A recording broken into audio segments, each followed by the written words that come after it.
Hello everyone, welcome to electrical engineering MCQs and welcome to our official YouTube channel. मित्रांनो, तुमचं स्वागत आहे आमच्या इलेक्ट्रिकल इंजिनिअरिंग एमसीक्यूजच्या ऑफिशियल यूट्यूब चॅनलवरती.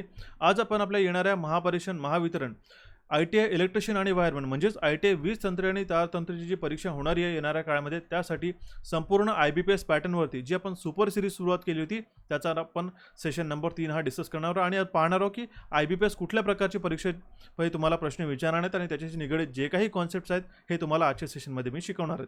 बघा, जर तुम्ही फर्स्ट टाइम चॅनलला व्हिजिट करत असाल तर चॅनलला सबस्क्राईब करा आणि नोटिफिकेशन बेलला क्लिक करून ऑलवरती क्लिक करा, कारण की संपूर्ण भारतात जे काही इलेक्ट्रिकलचं इम्पॉर्टंट सेशन्स म्हणा किंवा इम्पॉर्टंट प्रिव्हियस इयरचे प्रश्न किंवा आपला जो इम्पॉर्टंट कॉन्सेप्ट जे आपण इलेक्ट्रिकल इंजिनिअरिंगशी निगडीत शिकवतो ते आपल्या फक्त एकुलत्या एक आणि इलेक्ट्रिकल इंजिनिअरिंग MCQच्या चॅनलवरती तुम्हाला पाहावयास मिळेल. आणि येणाऱ्या भरतीसाठी जी काही अपडेट्स असेल ते तुम्हाला वारंवार वेळोवेळी मी तुम्हाला अपडेट देत असतो, त्यासाठीच तुम्हाला चॅनलला सबस्क्राईब करायचं आहे. बघा, हा आजचा सेशन नंबर 3 आहे. जर याआधीचे तुम्ही 2 सेशन नसेल पाहिलं तर तुम्ही हे दोन्ही सेशन पाहून घ्या. ठीक आहे, याची जी लिंक आहे तुम्हाला डिस्क्रिप्शन बॉक्समध्ये प्रोव्हाइड करून देतो. आणि आपला जर पेड कोर्स आहे, तुम्हाला एक IBPS पॅटर्नचा जो आपण पेड कोर्स लॉन्च केला होता त्याचा फ्री सेशन आम्ही यूट्यूबला ऑलरेडी अपलोड केलेला आहे. हा सेशनसुद्धा तुम्ही पाहून घ्या, कारण की यामध्ये सुद्धा आम्ही महत्त्वाचे कॉन्सेप्ट डिस्कस केलेले आहेत. आणि जर तुम्ही ITIची तयारी करत असाल, ठीक आहे, स्पेसिफिकली मी महाराष्ट्रासाठी गोष्ट करते, जर तुम्ही हा ITI इलेक्ट्रिशियनचा जर ग्रुप जॉईन नसेल केला किंवा व्हॉट्सअप टेलिग्राम चॅनल जॉईन नसेल केलं तर याची लिंक जी आहे तुम्हाला डिस्क्रिप्शन बॉक्समध्ये प्रोव्हाइड करून देतो. ठीक आहे, त्यामध्ये त्याला तुम्ही जॉईन व्हायचं आहे, कारण की वेळोवेळी तुम्हाला मराठीमध्ये अपडेट जे आहेत ह्या आपल्या टेलिग्राम चॅनलवरती पाहावयास मिळेल. स्पेसिफिकली मी ITIच्या विद्यार्थ्यांसाठी ही तयार केलेलं चॅनल आहे, नक्कीच जॉईन करा. आता कुठलाही वेळ न घालवता आपण आपल्या सेशनला सुरुवात करूया आणि बघूया अत्यंत महत्त्वाचे प्रश्न. बघा काय म्हटलेलं आहे. पहिला प्रश्न आहे, what is the SI unit of a specific resistance. प्रश्न मी मराठीमध्ये सुद्धा दिलेला आहे. बघा, विशिष्ट प्रतिकाराचे SI एकक काय आहे, या 5 ऑप्शनपैकी निवडायचं. आता बघा, तुम्हाला परीक्षेमध्ये 5 ऑप्शन्स राहतील, तर तुम्हाला याची सवय असायला हवी. आणि हाच एक प्रकारे IBPSचा पॅटर्न असतो. आता बघा, रेजिस्टन्स म्हणजे काय. ठीक आहे, एका करंटला फ्लो होण्यास जो प्रतिरोध, ठीक आहे, जो आपल्याकडे रेजिस्टन्स प्राप्त होतो, ठीक आहे, त्याचा फॉर्म्युला आपण काढतो R = ρL/A. ठीक आहे, A काय असतो, हा असतो एरिया. ठीक आहे, L म्हणजे असते त्याची लेंथ किंवा त्याला आपण लांबी म्हणतो. ठीक आहे, आणि रो असतो त्याचा स्पेसिफिक रेजिस्टन्स. ठीक आहे, आता बघा, यामध्ये आपला जो रेजिस्टन्स हा डायरेक्टली प्रोपोर्शनल असतो आपल्या लेंथ बरोबर आणि इन्व्हर्सली प्रोपोर्शनल असतो त्याच्या एरिया बरोबर. इन्व्हर्सली प्रोपोर्शनल आणि डायरेक्टली प्रोपोर्शनलचा अर्थ काय, समप्रमाण आणि व्यस्त प्रमाण. म्हणजेच जर लांबी वाढली तर रेजिस्टन्स वाढतो, म्हणजे हे झालं समप्रमाण. ठीक आहे, आणि जर एरिया वाढला तर जो रेजिस्टन्स आहे हा कमी होतो, याला आपण म्हणतो व्यस्त प्रमाण. बरोबर आहे. त्याच प्रकारे आपल्याकडे रेजिस्टन्स जे असतं, ठीक आहे, आपण जर रोची व्हॅल्यू काढली, ठीक आहे, किंवा जर आपण याला जर कन्व्हर्ट केलं या फॉर्म्युलामध्ये रोच्या अकॉर्डिंगली, आपण कलर चेंज करूया. बघा, जर आपण रो काढला तर हा काय होईल, ठीक आहे, R×A/L. ठीक आहे, रेजिस्टन्स कशामध्ये मोजतो आपण, ओम्समध्ये. एरिया कशामध्ये मोजतो, मीटर स्क्वेअर आणि भागेला लेंथ कशामध्ये, मीटरमध्ये मोजतो. ठीक आहे, आता हा मीटर आणि हा मीटर स्क्वेअर कॅन्सल होईल. ठीक आहे, ओम मीटर हे याचं उत्तर येईल. म्हणजेच काय, जे रो आहे किंवा ज्याला आपण स्पेसिफिक रेजिस्टन्स म्हणतो त्याचं उत्तर काय येईल, त्याचं युनिट काय राहील, त्याचे एकक काय राहील, ते राहील ओहम मीटर. बरेचदा ओहम पर मीटर हेच लक्षात ठेवतात आणि विद्यार्थी ते ऑप्शन जो आहे हा डी मार्क करून त्या प्रश्नाचं उत्तर जे आहे चुकवणं येईल. ठीक आहे, बघा, याचं प्रश्नाचं करेक्ट उत्तर होईल हे म्हणजे ऑप्शन डी. ठीक आहे, ऑप्शन जो आहे ऑप्शन बी याचं करेक्ट होईल, ओहम मीटर. ठीक आहे, ओहम मीटर हे बघा, ओहम पर मीटर हे चुकीचं असतं. ठीक आहे, आणि ओहम मीटर, ठीक आहे, हे बरोबर आहे. ठीक आहे, हे गुणाकारामध्ये आहे, तर म्हणून स्पेसिफिक रेजिस्टन्सचा जो युनिट आहे एकक आहे तो होईल आपला ओहम मीटर. हा प्रश्न बरेच ठिकाणी विचारण्यात आलेला आहे, म्हणून तुम्हाला येणाऱ्या परीक्षेसाठी सुद्धा हा महत्त्वाचा ठरेल. पुढे आपण आपल्या नवीन प्रश्नाकडे बघा, आणि हा सुद्धा प्रश्न अत्यंत महत्त्वाचा आणि कॉन्सेप्च्युअल आहे.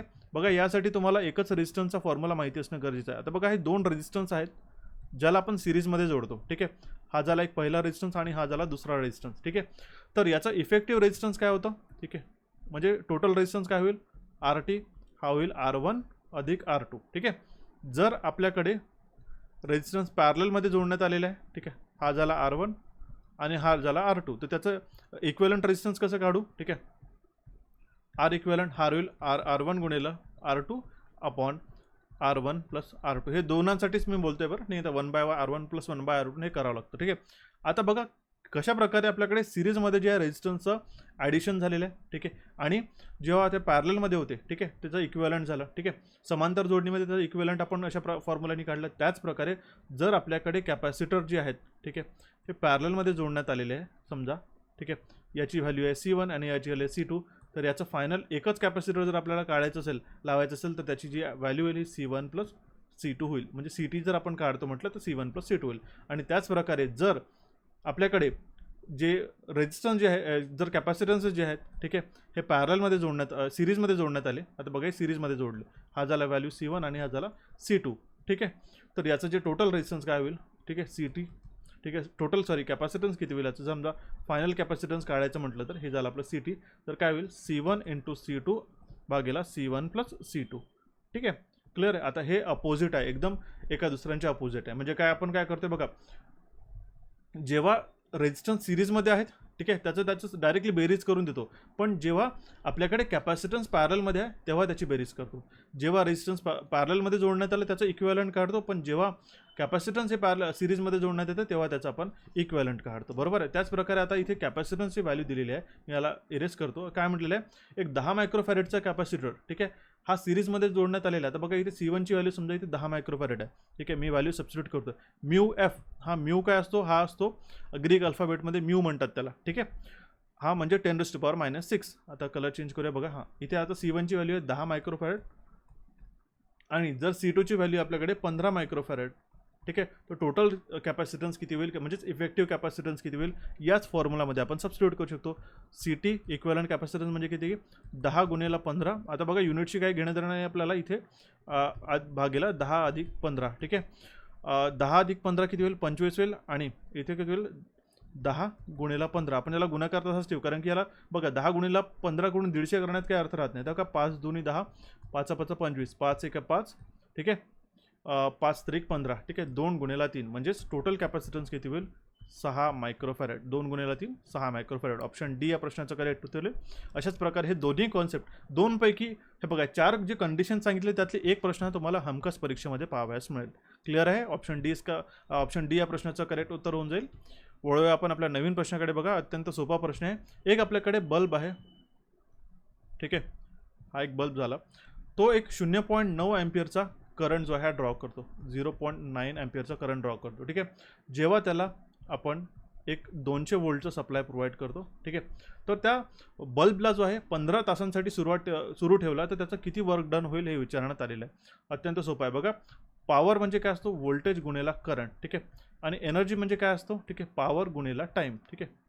म्हणजेच एका विशिष्ट काळाकरिता वापरलेली पॉवर म्हणजे ती असते आपली एनर्जी. तर बघा आपल्याकडे सर्वच व्हॅल्यू दिलेल्या एनर्जी काढायची, आपल्याला किती वर्क डन झालेलं आहे हे काढायचं आहे. तर एनर्जी म्हणजे काय राहील, व्होल्टेज किती दिलेलं आहे आपल्याकडे पॉवरसाठी कॅल्क्युलेट करू ते झालं 200, करंट किती दिलेलं आहे आपल्याकडे 0.9 आणि आपल्याकडे जो वेळ आहे तो किती दिलेला आहे 15 तासांचा ठीक आहे. याचं जर उत्तर आपण काढूया ठीक आहे तर ते येईल 2700 ठीक आहे. 2700. तर आपल्याकडे उत्तर ऑप्शनमध्ये दिलं आहे का 2700 वॅट आवर ठीक आहे. पण आपल्याला जर आपल्याला किलोवॅटमध्ये कन्वर्ट करायचं असेल तर भागेला आपण 100,000 करून टाकू. 2700 भागेला 1000 ठीक आहे. तर हे 2 शून्य कटले, हा शून्य कट करायसाठी 2.7 होऊन जाईल. 2.7 किलोवॅट आवर ठीक आहे. हा एवढी आपली जी वर्क डन होईल ठीक आहे. म्हणून याचं प्रश्नाचं उत्तर किती येईल ऑप्शन सी. फार सोपा असा प्रश्न होता, पण यामध्ये तुम्हाला कॉन्सेप्ट शिकवायचा असतो what is power and what is energy म्हणून ठीक आहे.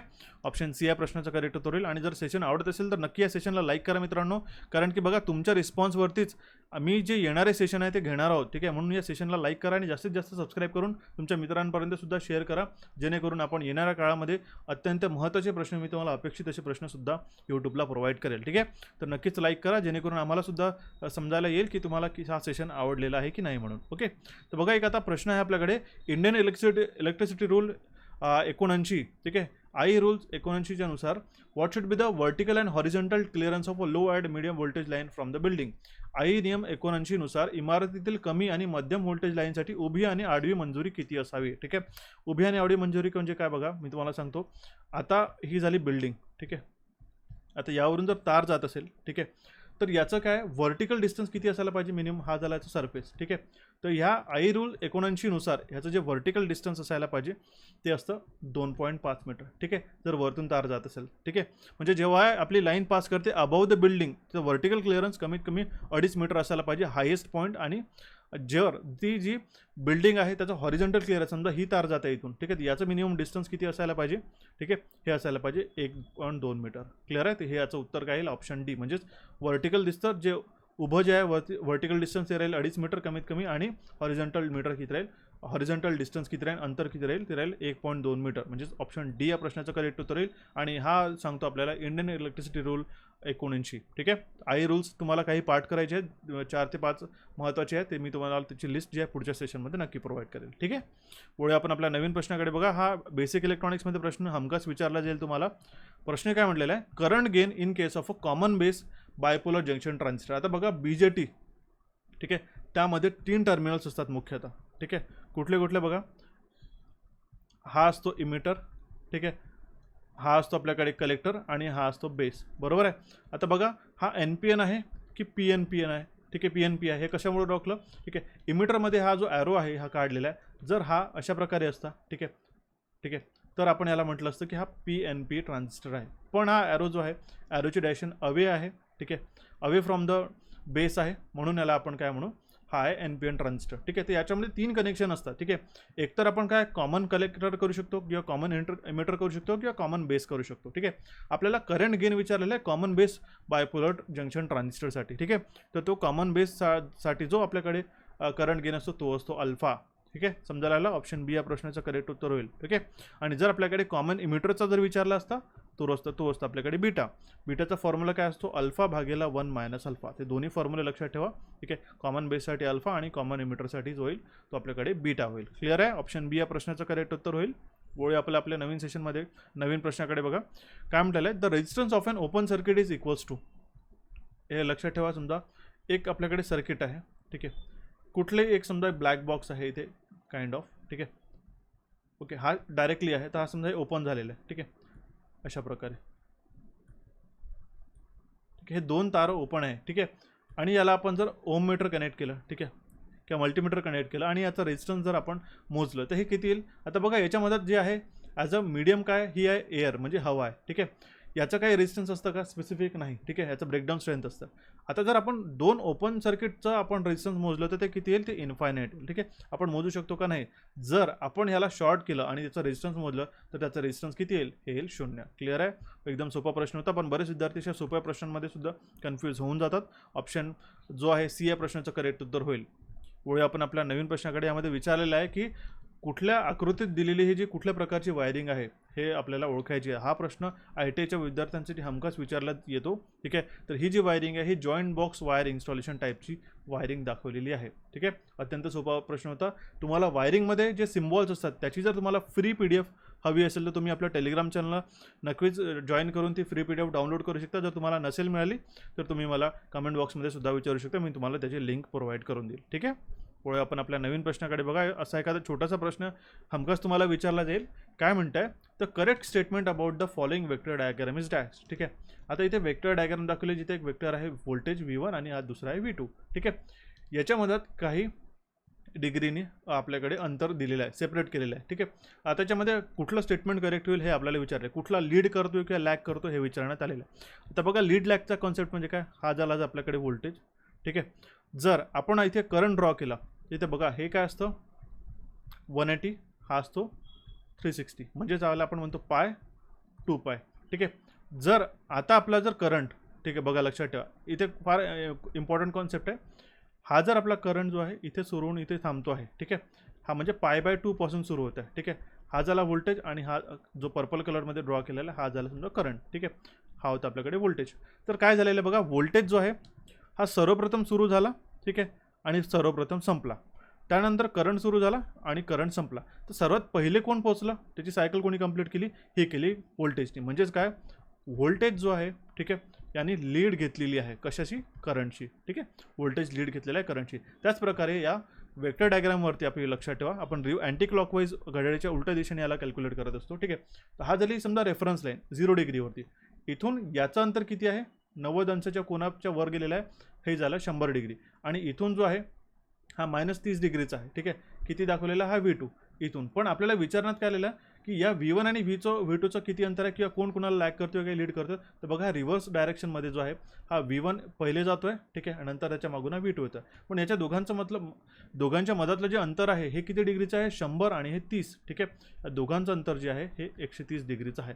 पण आता कोण कोणाला लॅग करतोय काय लीड करतोय हे कसं समजेल, तर बघा सगळ्यात पहिले अँटी क्लॉकवाईज साईडला जो आपल्याला पहिला दिसतोय, ठीक आहे, किंवा आपण लॅगच्या टर्ममध्ये सुद्धा त्याला आपण मोजू शकतो, ठीक आहे, जर आपण रिव्हर्स घेतलं तर. पण लक्षात ठेवा, याचं उत्तर होईल आपला ऑप्शन डी. जो V1 आहे, हा जो V1 आहे हा पहिले येतोय, ठीक आहे, हा लीड करतोय V2ला किती डिग्रीनी, किती अंशांनी, 130 अंशांनी, ठीक आहे. ऑप्शन डी या प्रश्नाचं करेक्ट उत्तर. बघा अशा प्रकारचे सुद्धा बेसिक कॉन्सेप्टवरती प्रश्न विचारले जाऊ शकतात, ठीक आहे. आता बघा, जर आपला हा जो इथे व्होल्टेज होता याला आपल्याला लॅग करायचं असेल, समजाला याला जर आपल्याला लॅग करायचं आहे, ठीक आहे, तर आपण जर इकडून सुरू केला आणि इथे याला संपवला, ठीक आहे, तर याला आपण म्हटलं पॉवर आहे की दुसरा एखादा करंट आहे I2, ठीक आहे. तर I2 जो आहे हा लीड करतोय कशाला, Vला, ठीक आहे, सर्टन अँगलनी. याच्यामध्ये एक सर्टन अँगल असतो. ओके, क्लिअर आहे. ऑप्शन डी या प्रश्नाचं करेक्ट उत्तर होईल. वळूया आपण आपल्या नवीन प्रश्नाकडे. अत्यंत महत्त्वाचा प्रश्न, असे सोपे कॉन्सेप्च्युअल तुम्हाला प्रश्न विचारले जाऊ शकतात. या दिलेल्या परिपथातील नोड्स आणि शाखांची संख्या किती आहे, नोड्स आणि ब्रांचेस किती आहे याच्यामध्ये सर्किटमध्ये विचारण्यात आलेलं आहे. अगदी सोपा प्रश्न असतो. बघा, नोड म्हणजे काय, लक्षात ठेवा. नोड म्हणजे काय, कशाला म्हणतो, असा एक पॉईंट किंवा असं एक जंक्शन जिथे दोन किंवा अधिक सर्किट एलिमेंट, जे रेजिस्टर म्हणा, कॅपॅसिटर म्हणा, इंडक्टर म्हणा, ते त्याला एका ठिकाणी भेटतं, त्याला आपण म्हणतो नोड, ठीक आहे. ब्रांच म्हणजे काय, ठीक आहे, ब्रांच म्हणजे काय, एक पार्ट, एक किंवा एक सेक्शन झाला एका सर्किटचा जो दोन जंक्शनच्या मध्यात असतो, ठीक आहे, दोन जंक्शनच्या मध्यात असतो, त्याला आपण म्हणतो ब्रांच. ओके, तर बघा इथे जे आहे नोड म्हणजे कुठला होऊन जाईल, एकापेक्षा जास्त ज्या ब्रांचेस, एकापेक्षा जास्त सर्किट एलिमेंट जिथे जोडलेला आहे तो नोड होऊन जाईल. म्हणजे बघा हा एक नोड झाला, क्लिअर आहे, हा एक नोड झाला, हा एक दुसरा एक नोड झालेला आहे इथे आपला, ठीक आहे, हा एक तिसरा एक नोड तयार झालेला आहे, बरोबर आहे, ठीक आहे. हा एक तरी कॉमनच झाला, हा एक दुसरा कॉमन झाले, हा एक तिसरा, ठीक आहे. म्हणजेच नोड किती आहेत बघा याच्यामध्ये, ते झाले 3. आणि ब्रांचेस किती होईल तर बघा, ठीक आहे, ही एक ब्रांच, ही दुसरी ब्रांच, ही तिसरी ब्रांच आणि चौथी आणि ही पाचवी, ठीक आहे. असे 5 ब्रांचेस तयार होईल. तर ऑप्शन सी या प्रश्नाचं करेक्ट उत्तर होईल. अशा प्रकारचा सोपा प्रश्न तुम्हाला नक्कीच परीक्षेमध्ये विचारला जाऊ शकतो, ठीक आहे, क्लिअर आहे. तर बघा, आता एक नवीन प्रश्नाकडे जायच्या आधी मी तुम्हाला अत्यंत महत्त्वाची माहिती देऊ इच्छितो. जर तुम्हाला थिओरीमध्ये प्रॉब्लेम होत असेल तर तुम्ही आपला हा ITI इलेक्ट्रिशियन म्हणजे महापारेषण महावितरणासाठी जो IBPS पॅटर्नचा पूर्ण कोर्स आहे, ज्यामध्ये पूर्ण 29+ टॉपिक मी तुम्हाला शिकवलेला आहे, हा तुम्ही जॉईन करू शकता, ज्यामध्ये तुम्हाला एकदम प्युअरली IBPS पॅटर्ननुसार. बघा, याच कोर्समधून आपल्याकडे जी सिनियर टेक्निशियनची परीक्षा होती त्यामधून 43 प्रश्न तुम्हाला परीक्षेमध्ये पाहावयास मिळाले होते, ठीक आहे. तर हा तुम्ही व्हिडिओ कोर्स, ज्यामध्ये 28+ विषय, खरं तर मी त्यामध्ये 30+ विषय आपण कव्हर करतो आहे, ठीक आहे. पूर्ण शिकवलेले सेशन्स आहे, हा रेकॉर्डेड सेशन असल्या कारणामुळे तुम्हाला हा कधी कितीदा अनलिमिटेड व्ह्यूज तुम्हाला यामध्ये देण्यात आलेला आहे. तुम्ही कधीही हा तुम्ही कोर्स ॲक्सेस करू शकता आणि याला कंप्लीट करायला कमीत कमी तुम्ही 20 ते 25 दिवसामध्ये सुद्धा हा कोर्स एका क्विक आणि चांगल्या पद्धतीने हा कव्हर करू शकता, ठीक आहे. तर हाच कोर्स तुम्ही जॉईन करू शकता. त्यासाठी तुम्हाला इलेक्ट्रिकल इंजिनिअरिंग MCQचं ॲप्लिकेशन डाउनलोड करावं लागेल. त्याचबरोबर जर तुम्हाला नॉन टेक्निकल म्हणजेच रिझनिंग, क्वांटिटेटिव्ह आणि मराठीमध्ये जर भीती वाटत असेल आणि तुम्हाला माहिती नसेल कशाप्रकारे 80 प्रश्नांची तयारी करायची, तर तुम्ही हा कोर्स IBPS पॅटर्नचा तुम्ही जॉईन करू शकता. तो अत्यंत महत्त्वाचा कोर्स आहे, ज्यामुळे तुम्हाला 80 प्रश्नांची सुद्धा तयारी एकाच प्लॅटफॉर्मवरती मिळेल. यासाठी तुम्हाला कॅपिडोटचं ॲप्लिकेशन डाउनलोड करावं लागेल आणि हा कूपन कोड वापरावा लागेल MAHA50, जेणेकरून मात्र तुम्ही 999 मध्ये तिन्ही विषयाची तयारी करू शकता. हा सुद्धा रेकॉर्डेड कोर्स आहे. जर तुम्हाला अत्यंत महत्त्वाचे आणि सर आम्हाला फक्त अपेक्षितच असे प्रश्न पाहिजे, आमची थेअरी पूर्ण वाचून झालेली आहे, तर त्यासाठी जर तुम्हाला माहिती हवी असेल तर तुम्ही हा ITIचा सुपर MCQ कोर्ससुद्धा जॉईन करू शकता, ठीक आहे. त्यामध्ये आपण अनलिमिटेड व्ह्यूज तर दिलेलेच आहेत, सोबतच आपण रिव्हिजनसाठी बुक आणि आता प्रॅक्टिससाठी सुद्धा आम्ही 1800+ प्रश्न तुम्हाला यामध्ये दिलेले आहेत कन्वर्ट करून, ठीक आहे. तर त्याचीसुद्धा तुम्ही प्रॅक्टिस करू शकता, ठीक आहे. काही अडचण असल्यास या नंबरवरती व्हॉट्सअप करा. आणि जर तुम्हाला टेस्ट सिरीज हवी असेल, ठीक आहे, तर आपल्याकडे 60+ टॉपिक टेस्ट, ठीक आहे. बघा, ज्या प्रश्नांमध्ये आपल्याला ॲडिशनली क्वेश्चन्ससाठी घ्यायचे आहेत ते सुद्धा आपण यामध्ये ॲड करतोय. आता यामध्ये नुकताच 60+ टॉपिक टेस्टसुद्धा ॲड झालेले आहेत. त्यामध्ये अनलिमिटेड अटेम्प्ट्स आहे आणि 5 फुल लेंथ टेस्ट जे आहे त्यामध्ये प्रत्येक याला 2 अटेम्प्ट टेस्ट, ह्याच्या 6 महिन्याच्या व्हॅलिडिटीसोबत आपण ही मॉक टेस्ट लॉन्च केलेली आहे. ही तुम्हाला वेबसाईटवरती सुद्धा देता येईल किंवा आपल्या ॲप्लिकेशनवरती देता येईल, ठीक आहे. तर दोन्ही ॲप्लिकेशन, टेक्निकल आणि नॉन टेक्निकलची तयारी तुमच्याकडे असलेले आवश्यक आहे. आणि त्यासाठी जर तुम्हाला काही अडचण असली तर तुम्ही या नंबरवरती व्हॉट्सअप करू शकता. आता वळूया आपण आपल्या प्रश्नांकडे आणि बघूया आपला सर्वात महत्त्वाचा प्रश्न काय म्हटलेला आहे. सर्किट ब्रेकरमध्ये जो करंट असतो that exist at the instant of contact separation is called as a dash, ठीक आहे, ठीक आहे. हा सर्किट ब्रेकरमध्ये जे कॉन्टॅक्ट असतात, ज्या मोमेंटला हे कॉन्टॅक्ट सेपरेट होतात, ठीक आहे, त्या मोमेंटला जो करंट असतो, ठीक आहे, त्या मोमेंटला जो करंट असतो त्याला कुठला करंट म्हणतात, त्याला आपण म्हणतो ब्रेकिंग करंट. आता बघा सर्किट ब्रेकरमध्ये संपर्क विभक्त होण्याच्या क्षणी अस्तित्वात असलेल्या करंटला कुठला प्रवाह म्हणतात, तर त्याला ब्रेकिंग प्रवाह त्याला किंवा त्याला ब्रेकिंग करंट म्हणतो. ठीक आहे, लक्षात ठेवा सर्किट ब्रेकरमध्ये संपर्क पृथक्करणाच्या क्षणी अस्तित्वात असलेल्या प्रवाहाला ब्रेकिंग करंट म्हणतो. आणि बघा आर्किंग टाईम म्हणजे काय असतो, संपर्क विभक्त होण्यापासून चाप नामशेष होण्यापर्यंत म्हणजे जे आर्क जे आहेत नामशेष होण्यापर्यंतच्या काळाला जो आहे त्याला आपण आर्किंग टाईम म्हणतो. क्लिअर आहे, हा तुम्ही आर्किंग टाईमचा सुद्धा कॉन्सेप्ट लक्षात ठेवा, या सर्किट ब्रेकरशी अत्यंत महत्त्वाचं आहे. क्लिअर आहे, ऑप्शन जो आहे बी या प्रश्नाचं करेक्ट उत्तर होऊन जाईल. वळूया आपण आपल्या नवीन प्रश्नाकडे. बघा क्वेश्चन काय म्हटलेलं आहे, location of a surge tank in a hydroelectric power station is near. ठीक आहे, आता बघा सर्च टँकसाठी आपल्याला काय माहिती असणं पाहिजे की हायड्रोइलेक्ट्रिक पॉवर प्लांटचा लेआउट कसा असतो. ठीक आहे, तर जी सर्च टँक असते, ठीक आहे, ही कुठल्या कॉम्पोनंटच्या जवळ असते, ती असते आपल्या टर्बाईनच्या जवळ. ठीक आहे, रेग्युलेट करण्याचं काम करते, जो वॉटर फ्लो असतो, ठीक आहे, टर्बाईन ब्लेडला हार्म न करण्यासाठी सर्च टँक जे आहे हे रेग्युलेशनचंच काम करते एक प्रकारे. तर हे आपल्या टर्बाईनच्या जवळ लोकेट केलेलं असतं. उत्तर काय होईल याचं, ऑप्शन ए. समजायला आलं. वळूया आपण आपल्या नवीन प्रश्नाकडे. अत्यंत महत्त्वाचा प्रश्न आहे बघा, इल्युमिनेशनमधून विचारण्यात येतो हा प्रश्न. जो इल्युमिनेशन आहे एका सरफेसवरती, ठीक आहे, पृष्ठभागावरती जे इल्युमिनेशन येतं, ठीक आहे, हे समप्रमाणात असतं की व्यस्त प्रमाणात असतो, असे ऑप्शन तुम्हाला परीक्षेमध्ये विचारलं जाऊ शकतं. तर बघा यासाठी इन्व्हर्स स्क्वेअर लॉ का म्हणतो की जे काही इल्युमिनेशन एका सरफेसवरती रीच होत आहे, ठीक आहे, ओके, त्याचं जे प्रपोर्शनॅलिटी असतं, ठीक आहे, हे इन्व्हर्सली प्रोपोर्शनल तो इन्व्हर्सली प्रोपोर्शनल असतो square of a distance from the source of the surface. ठीक आहे, जर आपल्याकडे हा R2 हा जो R हा डिस्टन्स आहे इथून ते इथपर्यंत, हा झाला सोर्स बल्ब. ठीक आहे, आणि याच्यामध्ये जे डिस्टन्स होत आहे, ठीक आहे, ते जेवढं काही इल्युमिनेशन येत आहे हे त्याच्या इन्व्हर्सली प्रोपोर्शनल राहील आपल्या स्क्वेअर ऑफ डिस्टन्सच्या. ठीक आहे, म्हणजे याचं उत्तर काय होईल, inversely proportional to the square of a distance from the source. स्त्रोतापासूनच्या अंतराच्या वर्गाच्या व्यस्त प्रमाणात इन्व्हर्सली प्रोपोर्शनल आहे, म्हणजे जे काही डिस्टन्स आहे ते इन्व्हर्सली प्रोपोर्शनल आहे आपल्या डिस्टन्ससोबत. ठीक आहे, जे काही इल्युमिनेशन आहे ते इन्व्हर्सली प्रोपोर्शनल आहे आपल्या डिस्टन्ससोबत. क्लिअर आहे, हा सुद्धा प्रश्न इन्व्हर्स स्क्वेअर लॉचा सुद्धा विचारला जाऊ शकतो परीक्षेमध्ये.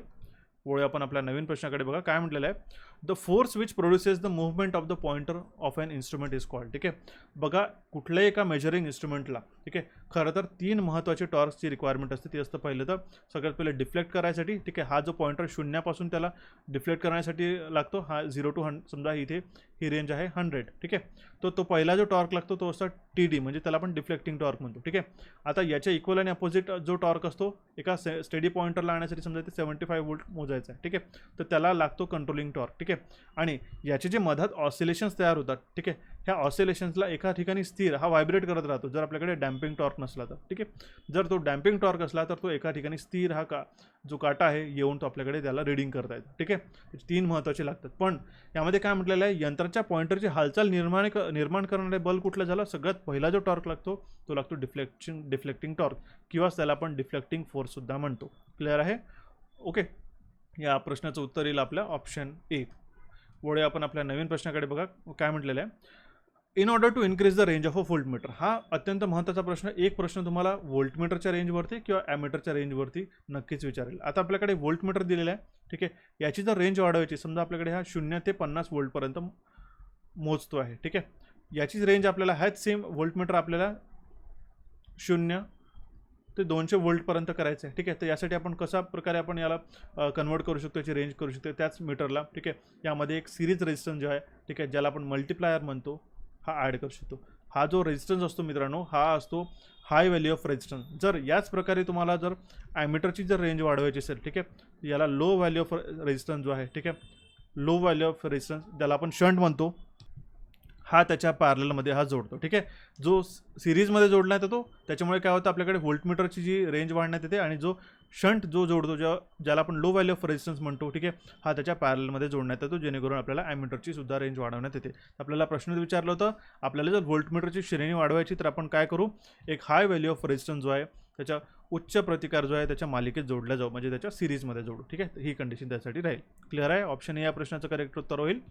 वळूया आपल्या नवीन प्रश्नाकडे. बघा काय म्हटलेलं आहे, in a synchronous motor the rotor copper losses are made by. आता बघा सिंक्रोनस मोटरमध्ये आपल्याकडे रोटर साईडला एक्सायटेशन असतं. ठीक आहे, बरोबर आहे, ज्याला आपण फील्ड म्हणतो. ठीक आहे, याला कुठला सप्लाय लागतो बघा, ठीक आहे, रोटर साईडला याला लागतो DC सप्लाय. तर म्हणून लक्षात ठेवा, जो आपल्याकडे सिंक्रोनस मोटरमध्ये जो रोटर कॉपर लॉसेस असतो हे कशामुळे फुलफिल केले जातात, कशामुळे त्याची पूर्ती केल्या जाते, ती आहे DC सोर्सद्वारे. बरोबर आहे, कारण की DC सोर्समध्ये I2R लॉस, ज्यालाच आपण कॉपर लॉसेस म्हणतो, पण याला सप्लाय प्रोव्हाइड करणारा कुठला सोर्स आहे आपला, हा DC सोर्स आहे.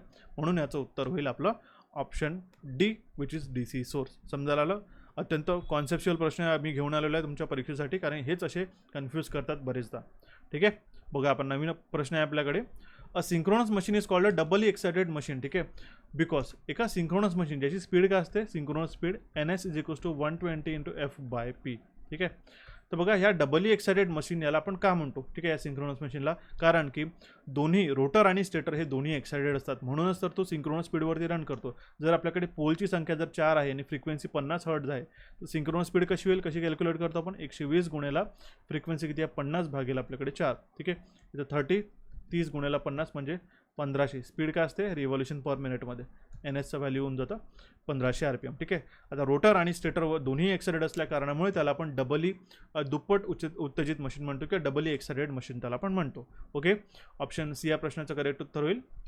वळूया बघा आपल्या नवीन प्रश्नाकडे. आता इथे सर्किट डायग्राम दाखवलेली आहे तुम्हाला, आणि त्याच्यावरून हे कुठला जनरेटर आहे किंवा मोटर आहे हे विचारण्यात आलेलं आहे.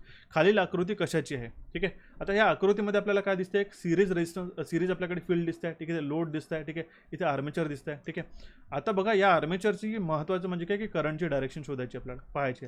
हा करंटची डायरेक्ट आउटवर्ड आहे. ठीक आहे, जर ही इनवर्ड असते, इनवर्ड म्हणजे कशी, अशी जर असती तर आपण म्हटलं असतं हा मोटरचा प्रकार आहे, पण आता हा आउटवर्ड आहे. ठीक आहे, तर हा तर जनरेटरच होईल. ठीक आहे, या तिन्ही ऑप्शनचं तर हे इनकरेक्ट होऊन जाईल. ठीक आहे, याचं उत्तर काय होईल, याचं उत्तर होईल DC सिरीज जनरेटर. का बरं म्हटलेलं आहे, कारण की त्याची सिरीज वाइंडिंग आहे याच्या सिरीजमध्ये जोडण्यात आलेली आहे आर्मेचरच्या. ठीक आहे, आणि करंट जो आहे हा आउटवर्ड असल्या कारणामुळे लोडकडे करंट जातो आहे. ठीक आहे, म्हणून आपण याला DC सिरीज जनरेटर हे करेक्ट आन्सर मार्कअप करू. ओके, ऑप्शन ए या प्रश्नाचं करेक्ट उत्तर होईल.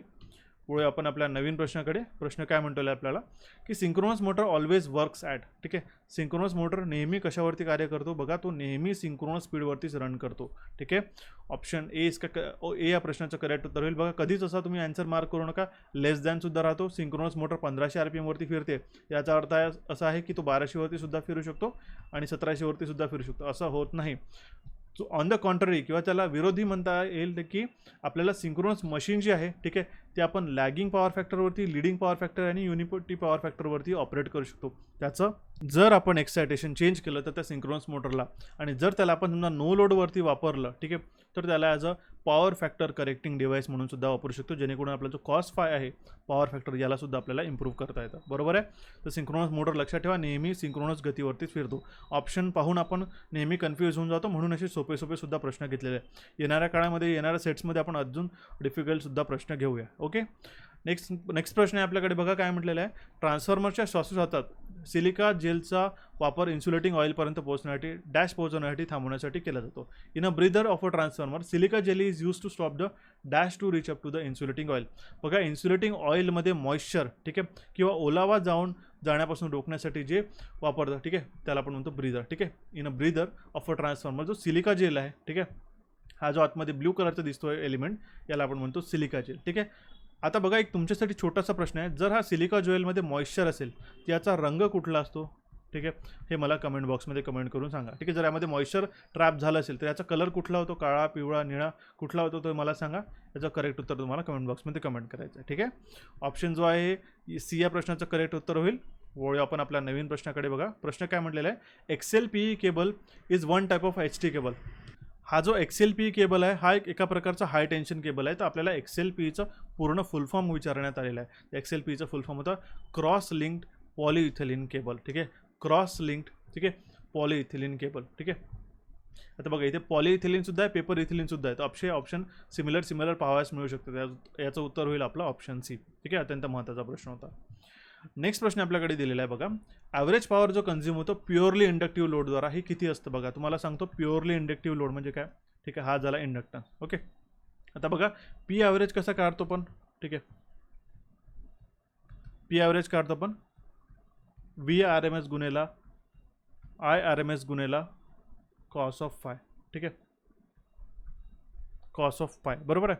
आता बघा VRMS आणि IRMS काय आहे, रूट मीन स्क्वेअर व्होल्टेज आणि करंट आहे. ठीक आहे, आणि फाय जो आहे हा फेज डिफरन्स असतो त्याचा. ठीक आहे, मी याला परत लिहितो.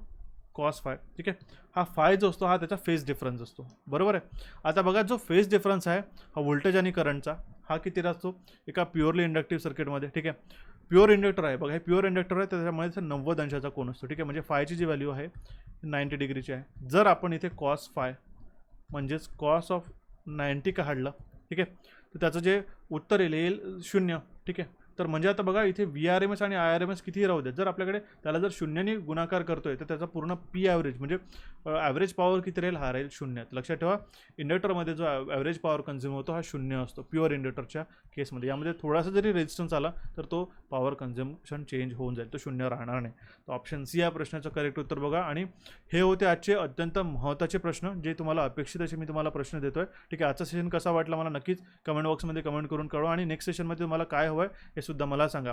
हा जर कोर्स तुम्ही जॉईन करायचा असेल तर तुम्हाला इलेक्ट्रिकल इंजिनिअरिंग MCQचं ॲप्लिकेशन डाउनलोड करायचं आहे मित्रांनो. ठीक आहे, आणि अत्यंत महत्त्वाचे 30 असे प्लस सेट आपण देतो, ज्यामध्ये प्रत्येकी सेटमध्ये व्हिडिओ सोल्युशन आणि व्हिडिओ कोर्स त्यामध्ये शिकवतोय. सुपर MCQ कोर्स म्हणजे नुसताच यामध्ये प्रश्न दिलेले असा अर्थ नाही, परीक्षेत कुठल्या प्रकारचे प्रश्न येतात, IBPS कसे प्रश्न विचारतो, आणि येणाऱ्या काळामध्ये बघा सिनियर टेक्निशियन, टेक्निशियन 1 आणि टेक्निशियन 2चे सुद्धा प्रश्न आपण यामध्ये इन्क्लूड करतो, आणि त्याच्यानुसार आपण यामध्ये सेट अशा प्रकारची तयारी करतोय की जे अत्यंत अपेक्षित आणि तुम्हाला परीक्षेमध्ये पाहावयास मिळेल, जेणेकरून तुम्हाला 50 प्रश्नांपैकी कमीत कमी 40+ प्रश्नसुद्धा परीक्षेत पाहावयास मिळू शकतात. ठीक आहे, तर यासाठी हा कोर्स जॉईन करू शकता. किंवा जर तुम्हाला थिअरी आणि MCQ करायचे आहे फक्त, तर तुम्ही हा व्हिडिओ कोर्स जो प्री रेकॉर्डेड कोर्स आहे हा सुद्धा तुम्ही आता जॉईन करू शकता.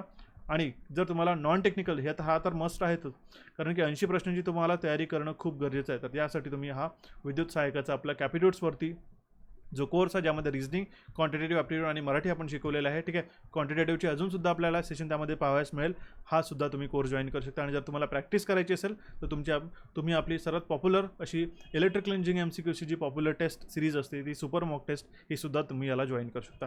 सेशनला तुम्हाला लाईक करायचं आहे, आपल्या चॅनल कॅपिट्यूड्स आणि इलेक्ट्रिकल इंजिनिअरिंग MCQला इथे क्लिक करून सबस्क्राईब करायचं आहे मित्रांनो. टेलिग्राम चॅनल नक्की जॉईन करून ठेवा आपले मेन, ज्यामध्ये तुम्हाला अत्यंत महत्त्वाची माहिती वेळोवेळी पाहावयास मिळेल. जर तुम्हाला प्रिव्हियस सेशन पाहायचे असेल तर तुम्हाला इथे क्लिक करून पाहता येईल. सर भेटूया मित्रांनो आपल्या नवीन सेशनमध्ये. Thank you for watching this session. Have a nice day.